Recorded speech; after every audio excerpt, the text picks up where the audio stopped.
So, never did I imagine that I would ever go to improv. I didn't even know what it was. I'm going to come back to that. But first, my backstory. My backstory will start the summer between 7th and 8th grade. I'm going to summer school. No, I'm not being punished. I volunteered for this. I get to take second semester woodshop and speech class. First morning, I wake up, get ready. It's a short walk to school. I'm at the stoplight. Right across the street, big intersection is the junior high. Light's red. As soon as the light turns green, I turn around and I walk home. There is no way I'm doing speech class. Can't do it. 12th grade. One of my good friends, he's in acting. He does plays at school. We're walking by the really nice little auditorium at the school, stage, seating. I look inside and I go, never. There's no way. Too shy, too insecure, not enough. I did well in athletics, but speaking, Life continued on. There were no changes. So one might ask, well, how did the change happen? And I want to thank you for asking that question. Appreciate that. The change happened in me because I found something that really intrigued me. And I will just leave it at my topic. I adapted to it easily.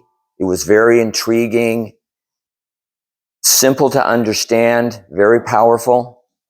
Time goes on. I don't know where I'm going with this. I'm just learning more. Then I get a chance to speak on this. Well, I came through that door. I just showed up one day. I didn't even know if I had to be invited. I just showed up. Here is where my journey began in public speaking. Everyone that's seated in this room has come through that door. The vast majority of people will never do that. We have all done it. Did my speaking. I remember being here. My change, my moment of change happened right here in this room. Yeah, it was during a table topics, okay? I finally let go of the fear. I let go of the anxiety. I let go of, I can't do this. But along the way, little accidents happened. And one of the accidents was, this is back in 2018, a friend asked me to be on his radio program, Live AM. Okay. I mean, the advantage of being on radio is you don't actually have to look into a camera. And you can have notes everywhere, which I really liked. We're getting to the end of the hour, and I'm expecting Doug to say, well, Alan, thank you for being on. That's great. Take care. No, he didn't say that. He said, Alan will be back next week with a surprise topic. No kidding, it was a surprise. I didn't know it was coming back. Following week, I'm expecting, thanks a lot. Nope. I've been on the program for 6 years. I've hosted it 40 times, excuse me. The shortest notice, speaking of improv, the shortest notice I ever had that I was going to be the host was 3 seconds. Doug's driving his car. He's doing the interview with his laptop while he's driving, and me and another regular, we're just sitting listening. Doug's driving, doing the interview. All of a sudden, in my headset, I hear from the engineer, Alan, we lost Doug, take it. In that moment, I don't know if he means Doug crashed or there's just a loss of signal. I have 3 seconds to continue on the interview, which I did for 30 minutes. I wasn't bothered by it. It was just something I was going to do. Then there was another accident. Somebody asked me to do a 2-hour live stream, which I've been doing for several years on Sunday nights.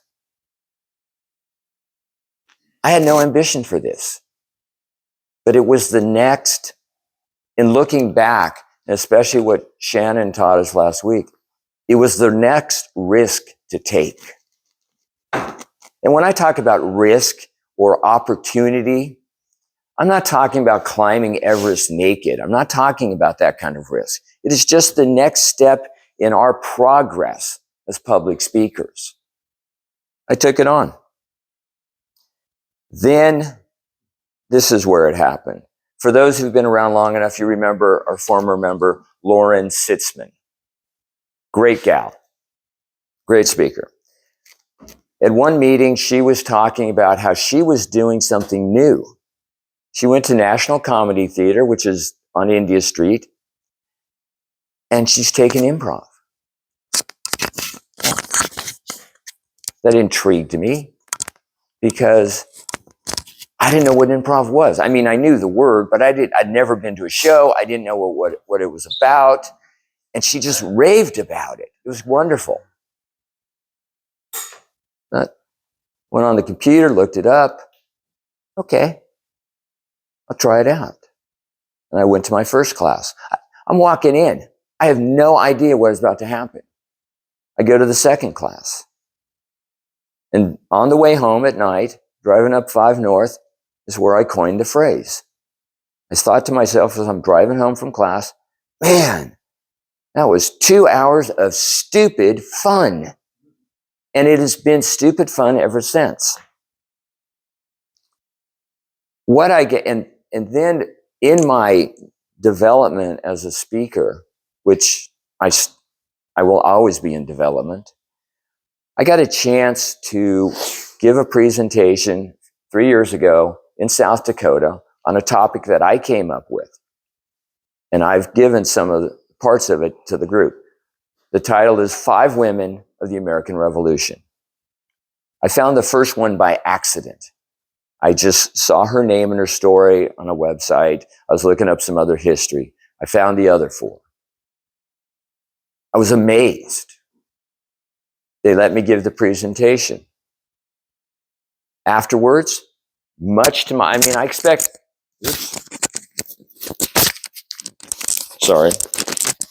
I expected some applause. And this is, I'm going to wrap this up. What got me was that I got a standing ovation. I didn't know what to do with that. It surprised me. I was pleased, but I was surprised. And what I found out afterwards, somebody came up to thank me for the presentation, and he said something that I had never thought about. He said, "You're a wonderful storyteller." I'm thinking, what? I just gave a speech. What are you talking about? There is so much that we learn here in Del Mar Toastmasters that is absolutely crucial. When you go to, as I have, you go to the other venues, you go into improv, you go to storytelling. What do you find out? They need to be here. They need to learn to get rid of the crutch words. You hear them all the time, and these are seasoned professionals. But what I've got out of going to other venues is to learn from them more about what I want to do, which is to be as complete a public speaker as possible. Being spontaneous is very helpful because sometimes you're in an environment, and when I do my classes, after each module, I open it up to questions. I have no idea what the question I'm going to get. I can't panic. I got to be at ease. Improv does that.